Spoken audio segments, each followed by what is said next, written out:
नमस्कार, मैं हूं पुनीत पाठक और आप देख रहे हैं मध्य प्रदेश की बात। बहुत स्वागत है आप सबका। मध्य प्रदेश में भारतीय जनता पार्टी ने उपचुनाव में 19 सीटें जीतकर 126 तक अपनी पहुंच बना ली है और कांग्रेस पार्टी 100 के अंदर 96 पर है। जाहिर तौर पर दोनों दल परिणामों की समीक्षा कर रहे हैं। सुखद और किसके लिए तकलीफदेह हैं, ये कल ही स्पष्ट हो गया। कांग्रेस में कुछ पर कार्रवाई हो सकती है, जबकि बीजेपी में सबसे बड़ी समस्या है कि मंत्री अब किसको बनाएं, जो जगह खाली हैं उस पर किसको जगह दें। वैसे इन चुनाव में शिवराज सिंधिया, बीडी शर्मा, इनकी तिकड़ी जो है इसे बेहद असरदार बताया गया, जबकि कांग्रेस के प्रचार की पूरी जिम्मेदारी कमलनाथ ने अपने ही कंधों पर उठाई और इसे बखूबी निभाने का पूरा प्रयास किया। दिग्विजय सिंह भी पहले चुनावी परिदृश्य से, प्रचार की परिदृश्य से बाहर रहे और बाद में आखिरी वक्त पर प्रचार के लिए निकले, जबकि दूसरे नेताओं ने खुद को पूरी तरह से कांग्रेस पार्टी में प्रचार से दूर रखा। अब सवाल ये उठता है कि क्या इन परिणामों में कांग्रेस पार्टी कुछ बड़े बदलाव करेगी, कुछ सबक लेगी, कुछ परिवर्तन करेगी। इसको लेकर के मीटिंग्स का दौर, चर्चाओं का, मुलाकातों का दौर शुरू भी हुआ और जब मंथन के बाद कुछ नेता बाहर निकले तो कुछ ने कहा कि यहां परिवर्तन की आवश्यकता है, कुछ ने कहा कि अगर हम वक्त रहते कुछ निर्णय लेते तो शायद बेहतर स्थितियां होती, तो कुछ ने कहा कि बसपा की वजह से कम हम 6 सीटों के ऊपर जीत दर्ज नहीं करा पाए। कुल मिलाकर इन सारे कारणों पर अब कांग्रेस पार्टी को समीक्षा करनी है, मंथन करना है और अगर परिवर्तन की बात है, जैसा कई सारे कांग्रेस के नेता पहले भी कहते रहे हैं, तो उस परिवर्तन की तरफ आगे बढ़ना है। और इधर जो मंत्री महोदय हैं, जिनकी संख्या पहले से ही सत्ता पक्ष के लिए चुनौती रही है, अब किन्हें वहां पर नवाजा जाएगा, किन्हें वहां भेजा जाएगा, ये एक बड़ी चुनौती। तो इस पर हम बातचीत करेंगे, इस पर हम चर्चा की शुरुआत करेंगे और लगातार हम ये जानने समझने की कोशिश कर रहे हैं कि दरअसल इस पूरे परिणाम के बाद कांग्रेस पार्टी में और भारतीय जनता पार्टी में क्या और किस तरह के बदलाव देखने को मिल सकते हैं। दो बातें पूरी तरह इसमें स्पष्ट दिखाई पड़ी हैं। पहले सबसे बड़ी बात यह कि भारतीय जनता पार्टी ने अपना अगला चरण, जो सिंधिया खेमा शामिल हुआ, उनके कार्यकर्ता शामिल हुए, उनकी ट्रेनिंग के तौर पर उनके कार्यक्रम जो आने वाले वक्त में रीति नीति सिखाने को लेकर वो करेंगे, उसके ऐलान कर दिए हैं, उस कार्यक्रम पर काम शुरू कर दिया है। तो इधर कांग्रेस पार्टी ने भी कुछ परिवर्तनों की सुगबुगाहट तो है, लेकिन ये कब होंगे और उसका वक्त क्या तय किया है, ये अब तक स्पष्ट नहीं।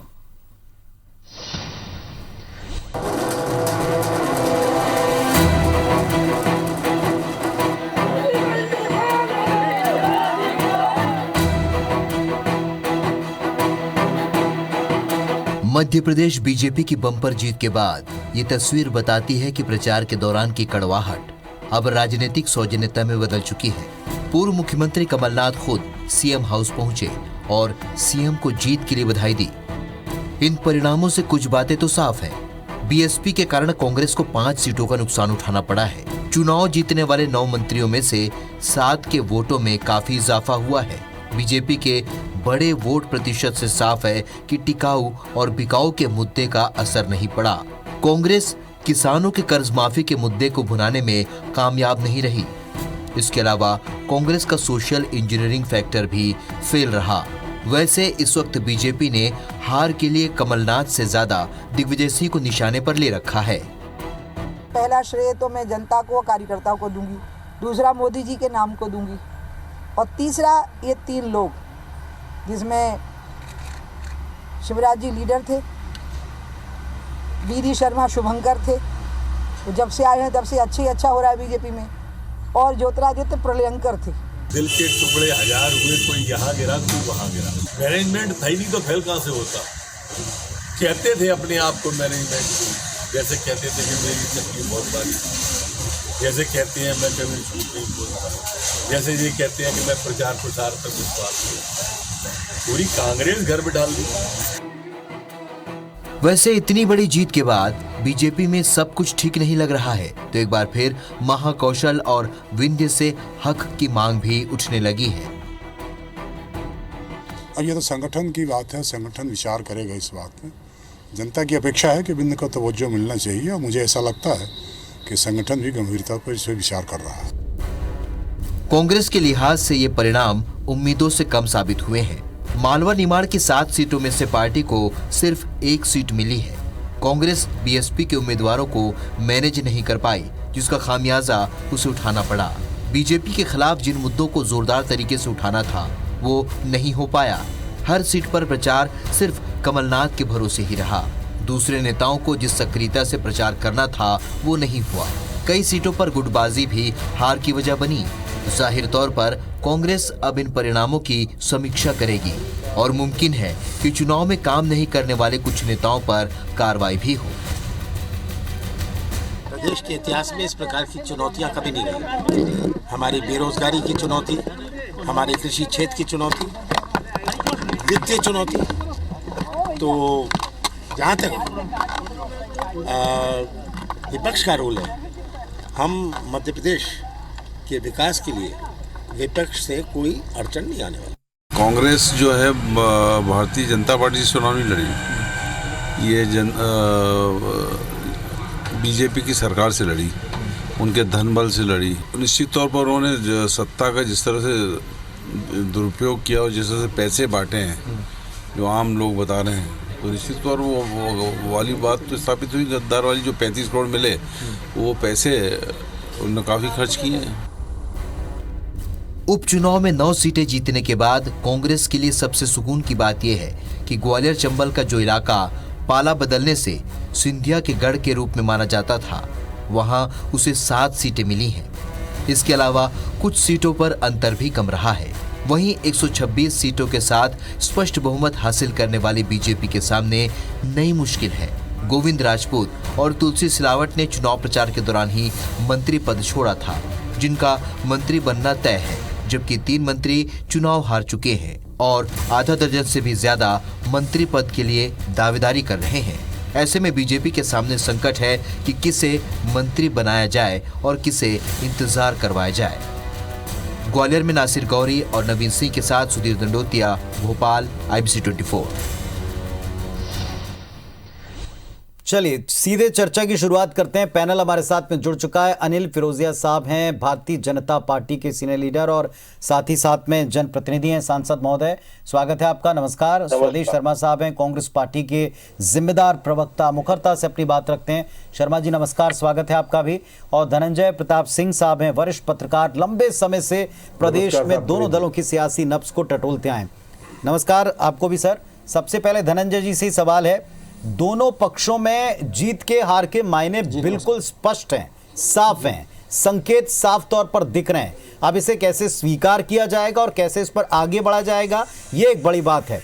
सिंह साहब, अगर हम सत्ता पक्ष विपक्ष दोनों की इस वक्त की बड़ी चुनौतियों की बात करें, आपके मुताबिक क्या है?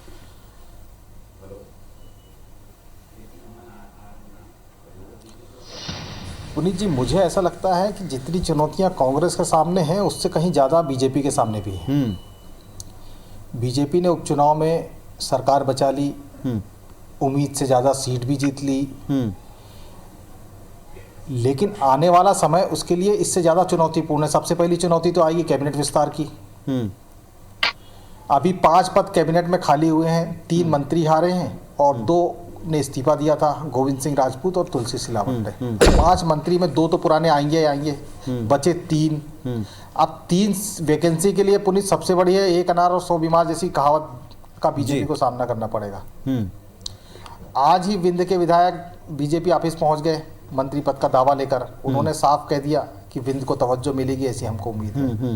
मतलब संकेत साफ है कि सियासत अभी थमने वाली नहीं है। विंध्य को अभी तक के कैबिनेट में स्थान मिला नहीं है और अगर आगे नहीं मिलता है तो पता नहीं क्या परिदृश्य होगा। ये तो एक बीजेपी के अंदर की कहानी होगी। दूसरी देखिए, सरकार के सामने जो चौतरफा समस्या है वो है पिछले 6-8 महीने से जो कोरोना का संकट छाया हुआ है। इसके कारण सरकार का खजाना खाली है। हर 5वें-7वें दिन सरकार 1500 करोड़ का कर्ज ले रही है। GST में गिरावट आ गई है, खजाना खाली है, समस्या यथावत है, बेरोजगारी की समस्या यथावत है, किसानों की रोज की समस्या यथावत है। जी सिंह साहब, जो वक्त अभी सत्ता पक्ष के पास है, सरकार के पास जितना वक्त है, आज की तारीख पे जितना वक्त है, संगठनात्मक चीजों को तो बीजेपी बहुत हद तक पहले अभी चुनाव के वक्त ही मैनेज करके दिखा चुकी है। अब ये जो सत्ता में आने के बाद बैलेंस है, ये कैसा होता है ये कुछ दिनों में स्पष्ट होगा। लेकिन ये जो बचा हुआ वक्त है कोविड के बाद के डैमेज के बाद का, इसमें भी चुनौतियां कम नहीं है। बिल्कुल पुनीत जी, देखिए अगले 3 साल बाद फिर सरकार को चुनाव में आना है। 3 साल मतलब 3 साल से कम ही वक्त है। 2.5 साल बाद चुनाव की तैयारियां शुरू हो जाएगी। तो 2.5 साल में सरकार को वो सब परिस्थिति निर्मित करना पड़ेगी जिसके बदौलत वो अगले चुनाव में, आम चुनाव में पहुंच जाए 2023 के। क्योंकि अभी जो ये चुनाव हुए हैं 28, यही एक आम चुनाव से कम नहीं थे। जिन बीजेपी ने जिन चुनौतियों का सामना उपचुनाव में किया है, इससे कहीं बड़ी चुनौती 2023 में होगी। और दूसरी पुनीत भाई, सबसे बड़ी बात यह है कि कांग्रेस के पास में एक बहुत तगड़ा विपक्ष है। आप सोच लीजिए कि 96 विधायक का विपक्ष कोई कमज़ोर नहीं होता। अगर कांग्रेस ने अच्छी तरह से बेहतर विपक्ष की भूमिका निभा ली तो 2023 के चुनाव का परिदृश्य क्या होगा? सबसे कठिन चुनाव अगर कोई माना जाएगा तो आने वाला 2023 का चुनाव होगा, जिसमें एक मजबूत विपक्ष खड़ा होगा सामने और सरकार को अपनी उपलब्धियों के साथ जनता के बीच जाना पड़ेगा। सरकार ने 2018 भाजपा ने 2018 में जो वादे किए थे, उपचुनाव में जो वादे किए थे, प्रदेश के जो हालात हैं उनमें आए बदलाव की कहानी बीजेपी को 2023 में जनता के सामने रखना पड़ेगा, तब जनता बीजेपी पर भरोसा करेगी। ठीक है, अनिल फिरोजिया जी हमारे साथ भारतीय जनता पार्टी से। अनिल जी, आप सुन रहे होंगे वरिष्ठ पत्रकार महोदय को रिपोर्ट भी अगर आप सुन पाए हो तो भाजपा ने एक जंबो जीत और जंबो मंत्रिमंडल जो रखा हुआ है, इसमें अभी कई दावेदार हैं, पद कम है, दावेदार बहुत ज्यादा हैं। संगठनात्मक ताकत तो बहुत अच्छी है, लेकिन सत्ता और संगठन में तालमेल का अब बड़ा चैलेंज है। हमारे यहाँ पे केडर बेस पार्टी है भारतीय जनता पार्टी जी। जो भी निर्णय होते हैं वो सामूहिक निर्णय होते हैं और उन निर्णयों को मानना सबको सब सर्वसम्मति से मानते हैं। इसलिए सत्ता हो या संगठन, हमारे जो निर्णय होंगे वो सबको मान्य होंगे और सामूहिक निर्णय होंगे। हमारे ऐसा नहीं है कि दिल्ली से फरमान आ रहा है या कोई प्रदेश का कोई लीडर वो फरमान जारी कर रहा है और फिर पुष्टि हो रही है। ये दूसरे दलों में होता है, हमारे यहाँ तो ये होता है कि भाई संगठन ने तय कर दिया, उसको मानना है। इसलिए मुझे नहीं लगता कि जीतना ज्यादा कठिन था अनिल जी, या अब इस जीत के बाद की परिस्थितियों को मैनेज करना ज्यादा कठिन होगा आपके मुताबिक? नंबर दूसरी बात, एक बहुत बड़ा खेमा आपके यहाँ आया नया, जिसकी विचारधारा आपकी विचारधारा से अब तक उलट रही है। चुनाव में जैसे तैसे मैनेज हुआ, ये आपके नेताओं ने कहा बड़ा चैलेंज था। अब क्या स्थिति है? क्या वो पूरी तरह ढल पाएंगे बीजेपी के रंग में? बिल्कुल ढल पाएंगे। और देखिए साहब, माननीय नरेंद्र मोदी जी ने तो ये बोला है कि कांग्रेस मुक्त भारत करना है, और इसकी शुरुआत तो बहुत पहले ही हो चुकी थी। और जो लोग आ रहे हैं वो भारतीय जनता पार्टी की रीति नीति से प्रभावित होकर आए हैं, और ऐसा कोई दिक्कत नहीं आएगी संगठन में रचने बसने में, क्योंकि वो धीरे धीरे सब अपने आप को उस पर ढाल लेते हैं। ये बात सही है कि जब पहले कोई आता है तो एकदम थोड़ा असहज रहता है, लेकिन जब वो धीरे धीरे संगठन के ढांचे में आएगा तो व्यवस्थित चलने लगता है। और आपको मैं ऐसे कितने ही उदाहरण दे सकता हूँ। जी, स्वदेश शर्मा साहब, आप कुछ कहना भी चाह रहे थे। दूसरी बात ये कांग्रेस मुक्त एक बार फिर से शुरू हो गया है कि कांग्रेस मुक्त बनाना ये सपना है बीजेपी का 2 से आज की परिस्थिति तक, ये हम सुन चुके हैं और अभी यहाँ भी आ रहा है। कांग्रेस पार्टी के भीतर से भी कई सीनियर कह रहे हैं कि अब साहब परिवर्तन का वक्त है। क्या ये अब हो पाएगा, क्योंकि वो सही वक्त नहीं आया इसलिए इतना गलत वक्त आ गया?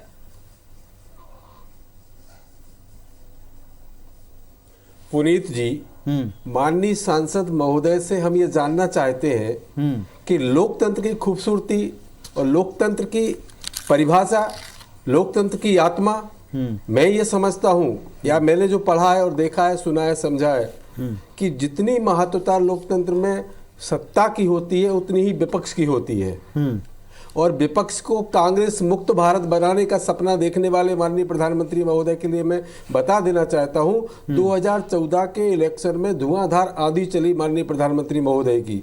मध्य प्रदेश, छत्तीसगढ़, राजस्थान में धुआंधार लोकसभा की सीटें जीती, बहुत सारे सांसदों की सीटें आई थी। लेकिन वक्त बदलता गया, 2 करोड़ लोगों को नौकरी दे नहीं पाए, 15 लाख लोगों के खाते में जमा कर नहीं पाए, और उसके बाद जब विधानसभा 2018 का चुनाव आता है तो आपके हाथ से छत्तीसगढ़ सरकार चली जाती है, मध्य प्रदेश चली जाती है, राजस्थान चली जाती है, अब बात करें इसके आगे तो आप महाराष्ट्र चली गई।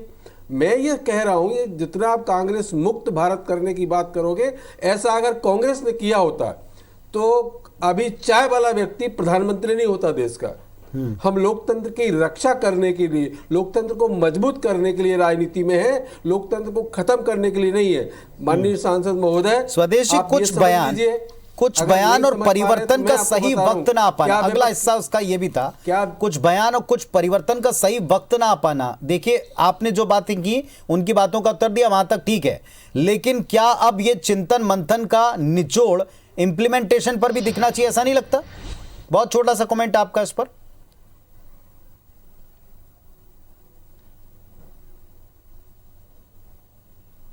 सॉरी,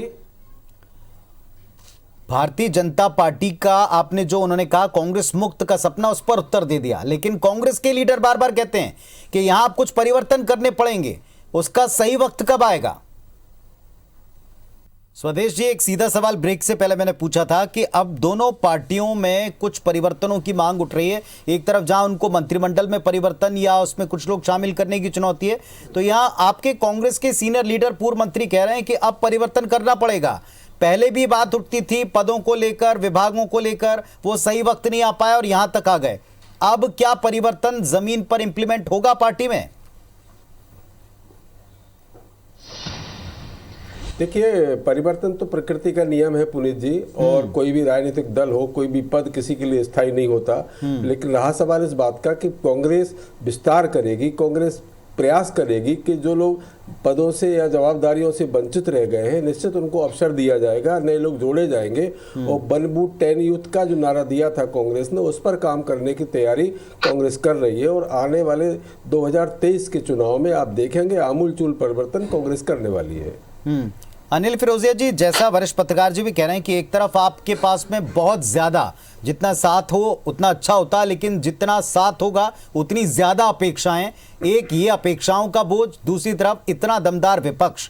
यहां बहुत बड़े बड़े नेता विपक्ष में जा बैठे हैं जो सत्ता पक्ष में बड़ी जिम्मेदारियां संभाल रहे थे, चुनौतियां डबल। मैं तो ये कहता हूँ कि कांग्रेस को विपक्ष की भूमिका अदा करना ही नहीं आती। मैं भी मध्य प्रदेश में पिछले बार विधायक था, मैंने देखा है कि ये लोग आरोप लगा के भग जाते थे, इनसे बोलते थे कि यहाँ रुको, जवाब सुनो, तो जवाब दे सुनने की इनकी ताकत नहीं है। ये क्या विपक्ष करेंगे? इन्हें विपक्ष देखा क्या है? मैं तो देखता आया हूँ कि विपक्ष में पहले खुली डिबेट होती थी और तर्क वितर्क हुआ करते थे, समस्याओं को उठाया जाता था, हम लोग तैयारी करके जाते थे। अभी विधानसभा में मैंने पिछले सत्र में देखा, पिछले बार वाले में देखा था 2018 के उसमें, तो ये देखता था कि जब ये आरोप लगाते और आरोप लगा के जब हमारी जवाब देने की बारी आती थी तो ये कांग्रेस के सभी नेता उठ के भग जाते थे बाहर। और यही हालत लोकसभा में देख रहा हूँ कि ये आरोप लगाते हैं और बाइकआउट करके भग जाते हैं। अरे भाई, विपक्ष में हो तो उसकी भूमिका तेज तर्राट होना चाहिए, समस्या उठना चाहिए, समस्याओं का निदान होना चाहिए। पर आप तो कह रहे हैं कि आप विपक्ष को ही समाप्त कर देंगे, पार्टी से ही मुक्त करा देंगे देश को, फिर कैसे? इसीलिए तो विपक्ष की जरूरत क्या है? ये कोई भारतीय जनता पार्टी या मोदी जी नई बात नहीं कर रहे। पंडित जवाहरलाल नेहरू जी ने जिनसे संविधान बनवाया, डॉक्टर भीमराव अंबेडकर, उनको कहाँ पे लोकसभा में उनके विचार, उनने संविधान निर्माता है जो डॉक्टर भीमराव अंबेडकर, उनको लोकसभा में सांसद महोदय, आपको ये पता होना चाहिए, उनको चुनाव हराया गया, उनको माननीय आडवाणी जी चुनाव हार गए थे, तो कांग्रेस ने 2 सीटें खाली करा के उन्हें चुनाव लड़ा के संसद में लाया था। गांधी जी ने, राजीव गांधी जी और बता दूं, नेहरू जी की बात आप करेंगे तो नेहरू जी में जब विदेश के लिए द्वारा जाना था एक सोवियत संघ के लिए, तो माननीय अटल बिहारी वाजपेयी से विदेश भेजा था। माननीय अटल बिहारी वाजपेयी जी भी जब बोलते थे तो पूरा देश, माननीय सांसद महोदय, आप एक सांसद हैं, मैं समझता हूँ अटल बिहारी बोल रहा है, भंडारण होगा आप संसदीय बात कीजिए ना। तो हम तो यही कहते हैं, आपको ये पता होना चाहिए कि देश की आजादी से लेकर जिम्मेदारियों के साथ साथ कुछ परिवर्तनों की भी आवश्यकता है। इस पर हम आज थोड़ा फोकस करने वाले थे। धनंजय प्रताप सिंह जी, कांग्रेस पार्टी में चाहे निगम मंडल में नियुक्ति का मामला हो, प्रदेश अध्यक्ष वाला मामला हो, ऐसे कई मामलों में वो सही वक्त नहीं आया, इसलिए ये वक्त आ गया। और इस वक्त भी बहुत सारे लोग कह रहे हैं कि अब परिवर्तन का वक्त है। कुछ आप इस बारे में कहेंगे, क्या ये सही वक्त नहीं है क्योंकि 23 भी दूर नहीं है?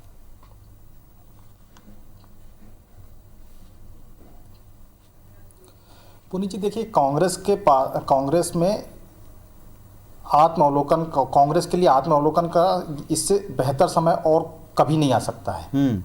आज कांग्रेस में इस बात का चिंतन की ज़रूरत है कि क्या कांग्रेस में नए नेतृत्व की ज़रूरत है, नई पीढ़ी को आगे लाए जाने की ज़रूरत है जो 2023 के चुनाव का सामना कर सके। देखिए, 2018 के चुनाव में कांग्रेस ने जनादेश पाया था, ये बात सही है, लेकिन उस समय की परिस्थितियां बहुत अलग थी। 15 साल की भाजपा की सरकार थी, एंटी इनकम्बेंसी की नौबत थी, वो परिस्थितियां अलग थी।